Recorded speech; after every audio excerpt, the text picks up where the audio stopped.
Assalamualaikum warahmatullahi wabarakatuh. Salam guru penggerak.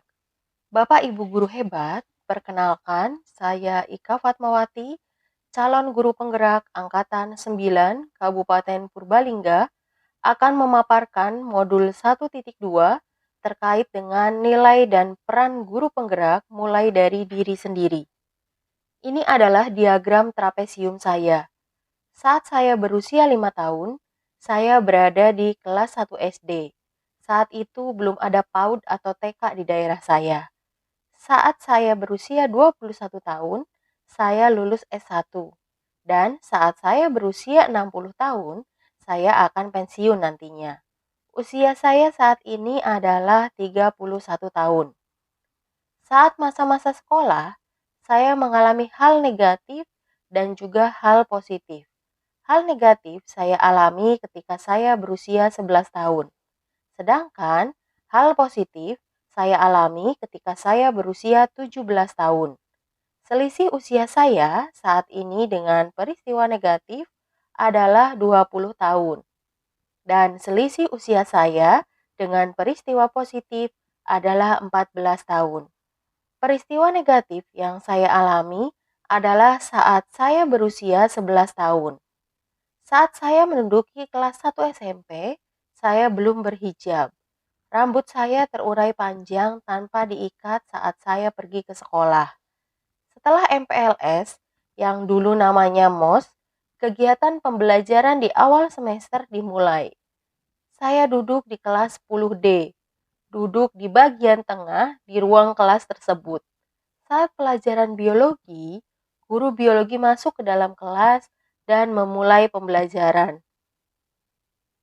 Saat pembelajaran berlangsung, guru tersebut melirik ke arah saya dan melempar kapur ke kening saya di depan teman-teman sekelas. Saya kaget waktu itu. Apa kesalahan saya? Beliau mengatakan mengapa rambut saya diurai saat itu. Rambut murid di SMP tersebut untuk perempuan jika tidak berhijab wajib diikat, kata beliau.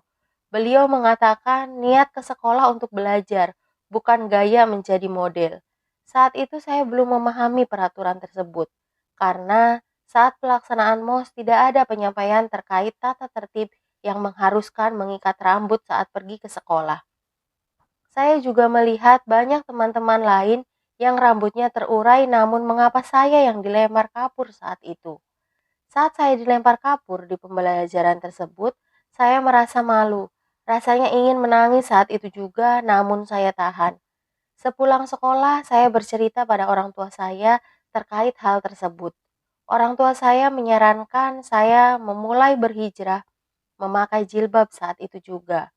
Akhirnya, saya memutuskan untuk berjilbab saat sekolah.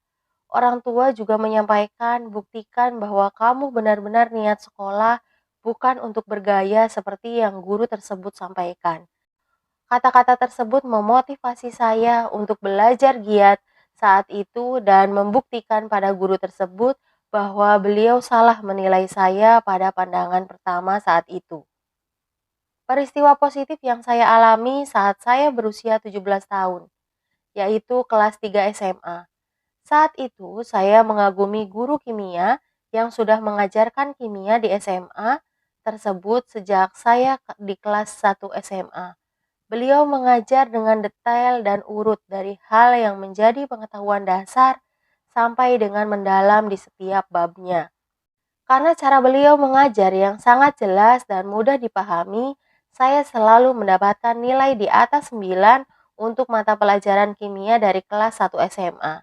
Di kelas 3 SMA saat itu mendekati ujian nasional, beliau berkata jika ada murid yang memperoleh nilai 100 dan bisa mengikuti jejak beliau masuk ke Universitas Negeri Semarang, akan beliau beri reward di saat pengumuman kelulusan. Saat itu saya termotivasi untuk terus belajar kimia, bukan karena tawaran reward, namun karena saya ingin membanggakan orang tua saya. Alhamdulillah, sebelum ujian nasional, saya sudah diterima di Universitas Negeri Semarang. Saat itu beliau mengucapkan selamat kepada saya dan menyarankan saya untuk tidak terlena dalam kebahagiaan itu sehingga melupakan pelaksanaan ujian nasional. Saya tetap belajar giat meski sudah diterima di Universitas Negeri Semarang sebelum pelaksanaan ujian nasional. Alhamdulillah saat pelaksanaan ujian nasional, nilai ujian kimia saya mendapatkan 100 dan guru tersebut memberikan selamat dan reward saat pelaksanaan pengumuman kelulusan.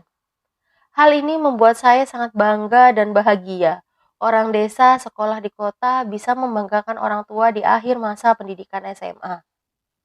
Yang terlibat dalam peristiwa positif yang saya alami adalah teman sekelas dan guru. Yang terlibat dalam peristiwa negatif yang saya alami adalah teman sekelas, orang tua, dan guru. Emosi yang saya rasakan saat mengalami peristiwa negatif, saya merasa malu, sedih, dan marah pada diri saya yang saya sesali mengapa guru tersebut tidak menegur saya dengan halus tanpa mempermalukan saya di depan teman-teman. Namun dengan kejadian tersebut, saya jadi sadar bahwa sebagai seorang muslim, kita harus menutup aurat kita sehingga saya memutuskan sejak kelas 1 SMP untuk berhijab. Hal ini membuat saya lebih nyaman menjalani hari-hari di sekolah dan saya semakin optimis untuk giat belajar agar berprestasi di sekolah dan membuktikan pada guru tersebut bahwa jangan menilai orang dari pandangan pertama. Saat mengalami peristiwa positif, saya merasa senang dan bangga pada diri sendiri atas pencapaian tersebut. Lingkungan sekitar yang positif dan penuh motivasi membuat saya semakin ingin menggali potensi dan belajar lebih giat lagi. Meskipun sudah 20 tahun dan 14 tahun yang lalu, kedua peristiwa tersebut masih dapat saya rasakan dan masih dapat mempengaruhi diri saya sampai sekarang. Hal yang menyedihkan dan menyenangkan akan tersimpan dalam memori jangka panjang. Saya selalu mengingat akan penilaian kita terhadap orang baru tidaklah dilihat dari pandangan pertama. Hal ini membuat saya menghargai banyak orang. Selain itu, motivasi dan lingkungan positif di mana kita berada sangat mempengaruhi keadaan hati dan kenyamanan belajar. Saya akan terus menggali potensi diri di mana ada dukungan orang-orang sekitar, baik support keluarga, guru, dan masyarakat. Pelajaran hidup yang dapat saya petik dari kegiatan trapesium usia dan roda emosi terkait peran saya sebagai guru terhadap murid yaitu di sini saya mempelajari bahwa suatu emosi yang positif maupun negatif dapat bertahan lama dalam memori jangka panjang serta dapat mempengaruhi perkembangan karakter kita sehingga saya sebagai pendidik harus selalu berusaha untuk memberikan pengalaman-pengalaman kepada murid yang menimbulkan emosi positif agar karakter murid berkembang semakin baik. Sedangkan dalam roda emosi plutik, saya lebih bisa mengenali tentang emosi dasar manusia. Hal ini sangat penting bagi pendidik karena dapat mengetahui keadaan emosi murid, kita dapat memfasilitasi kegiatan pembelajaran sesuai dengan keadaan emosi murid.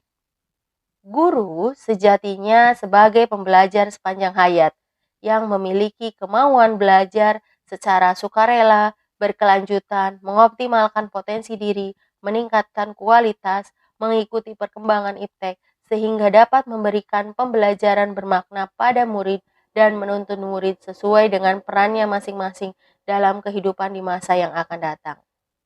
Nilai dan peran guru penggerak, menurut saya, nilai-nilai dalam diri yang membantu saya menggerakkan murid, rekan guru, dan komunitas sekolah adalah saya orangnya mandiri, senang berkolaborasi, senang dengan hal-hal baru, tidak mudah putus asa, menghargai apapun pendapat murid atau rekan kerja, dan bertanggung jawab.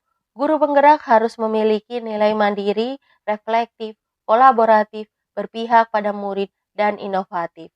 Peran yang selama ini saya mainkan dalam menggerakkan murid, rekan guru, dan komunitas sekolah adalah selalu memberi teladan, siap memfasilitasi, serta memberikan ruang diskusi positif agar tercipta perubahan ke arah yang lebih baik.